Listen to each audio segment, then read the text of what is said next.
Anansi. Kwaku Anansi, known all for being the trickster hero that he is in Ashantiland. Now, Ashantiland is in West Africa, and in that country, stories all over about Anansi are told. Osei Tutu, known to be one of the great leaders in Ashantiland, hands down the story of Kwaku Anansi and his rescue from the river. Now listen up, this is the story of Kwaku Anansi. Kwaku Anansi. Kwaku Anansi and his rescue from the river. One day, Kwaku Anansi, he decided that he was going on a very long journey. He did not tell anyone where he was going or how long he was going to be away.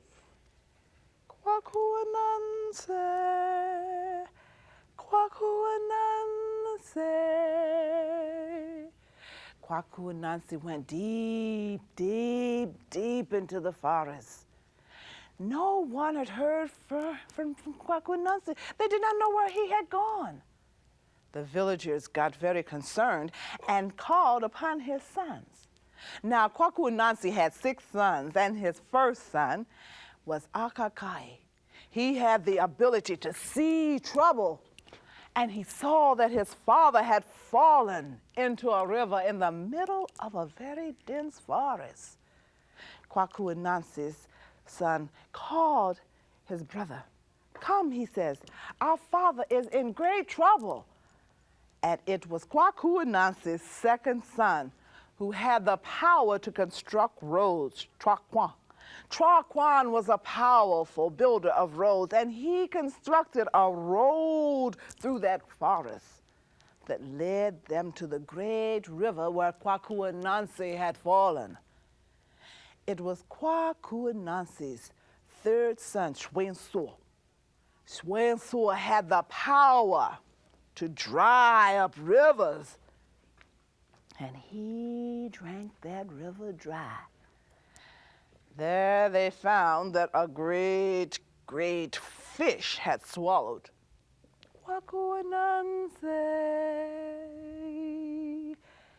Kwaku Anansi. Kwaku Anansi was caught inside of the belly of the big fish. It was Kwaku Anansi's fourth son who came to his rescue. His fourth son was Adrafo.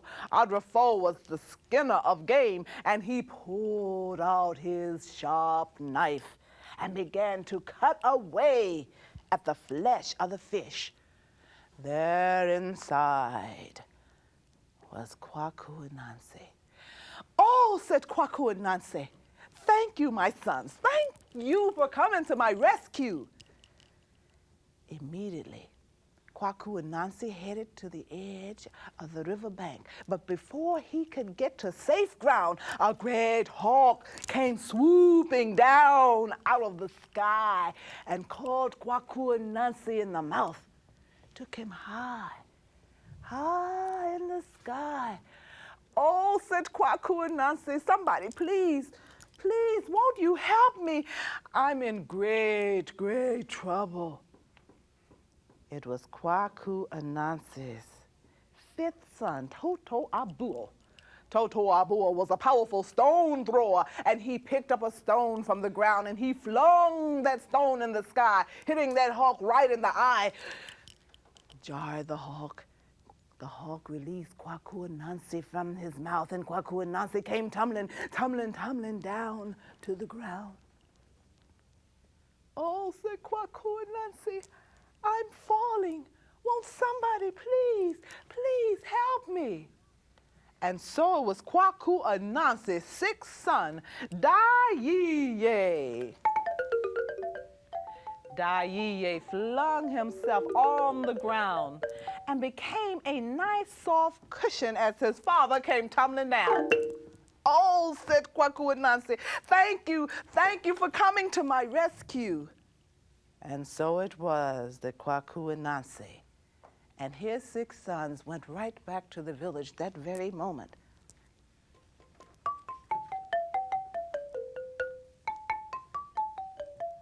Everyone in the village was so happy to see Kwaku and Nancy. They were so happy and pleased that they decided that they were going to have a party.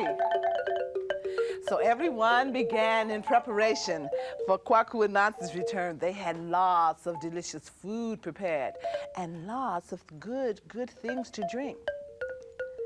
That evening, everything was ready.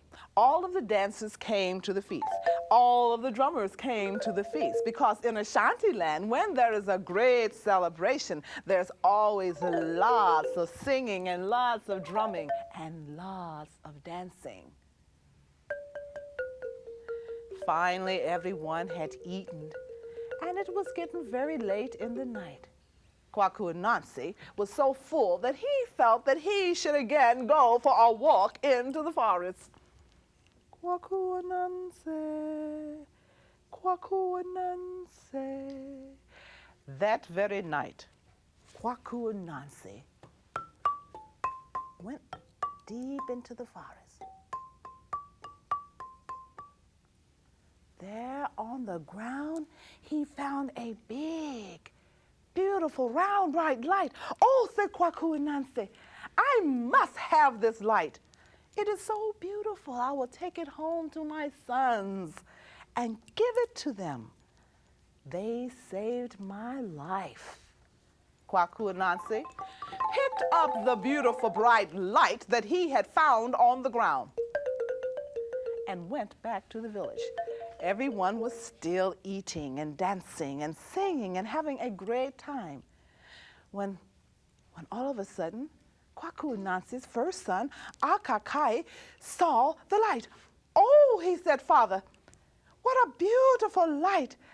Oh, give it to me. Well, said Kwaku, one of you who will soon get this light will have a beautiful prize, but I haven't yet made up my mind. I really can't decide. Oh, said Akakai, give it to me. I am the one that saw that you were in trouble. I deserve this wonderful prize. You cannot have it, said his second son. I am Drakwan. I constructed the road that led you through the forest. I deserve the prize. Give me the light. Stop it, said Kwaku. This is terrible.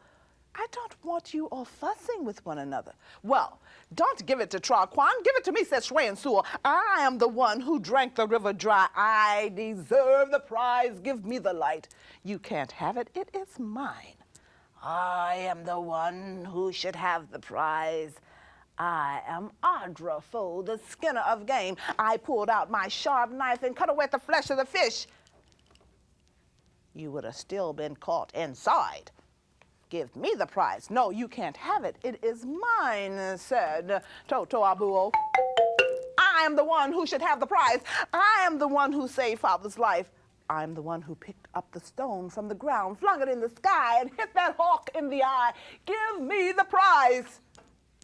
You can't have it. I should have it, said Daiye. Have you forgotten? I flung myself on the ground, became a nice soft cushion as Father came tumbling down. I deserve the prize. I'm the one that must have it. Stop it. Stop it, said Kwaku. But they would not stop bickering and arguing as to who was most deserving of the prize. And so Kwaku and Nancy took the light and went back into the forest to think. He had a big decision to make that night. Oh, Kwaku and Nancy. Poor Kwaku. He sat there all throughout the night. Could not decide who was most deserving of the prize. He had only one light and 6 sons. So it was that very night. Kwaku and Nancy called upon the spirit of the Ashanti to come and hold this beautiful light. The spirit took the light back into the sky. Kwaku and Nancy went back to the village, and they were still bickering and arguing as to who was deserving of the prize. Some of the people in the village said that, well, Akakai should have it. Some said the Traquan should have it, and some said Shwe and Sur should have the prize. Even the villagers were now bickering and arguing. Stop it, said Kwaku. Do you not know bickering and arguing is not right? It always leads to family fights. I am the father. I must decide. Well, said Kwaku Anansi, since you all want the light and none of you are willing to share it tonight, you will have to see it, because now it is in the sky. Look for it on any dark night. And until this very day, I am told that the moon got to be in the sky all because of Kwaku Anansi, Kwaku Anansi. I stepped on a pin, the pin bent, and that's the way that the story went.